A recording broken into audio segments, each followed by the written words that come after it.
আসসালামু আলাইকুম বন্ধুরা, আপনারা ভালো আছেন? তো আমি ভালো নেই। গত পর্বে আমি আপনাদেরকে মিমির কথা বলেছি। অবশ্যই আপনাদের জানতে ইচ্ছে করছে মিমকে। হ্যাঁ, মিম হলো পরীর বান্ধবী।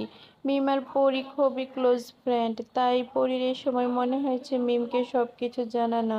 তাই মিমকে সে ফোন দিয়ে সব কিছু বলল। মিম বলল, এত চিন্তা করছো কেন? দেখতে আসলেই কি বিয়ে হয়ে যাবে? এটা কোনো কথা? তুমি মন দিয়ে পড়াশোনা করো, আমাদের অ্যাসাইনমেন্ট আছে। মিম হলো কোটিপতি বাবার একমাত্র মেয়ে। মিম দেখতেও ভারী সুন্দর। পরী আর মিম দুজনেই সুন্দর ছিল। মিম পরীকে বলল, আমরা ইন্টারমিডিয়েট পরীক্ষার রেজাল্ট বের হলে যদি ভালো রেজাল্ট করি তাহলে আমরা ঢাকার দিকে গিয়ে ভর্তি হব। তুমি কি রাজি? পরী মিমকে বলল, এটা তো অসম্ভব, আমার বাবা মা কিছুতেই রাজি হবে না আমি ঢাকা গিয়ে পড়াশোনা করি।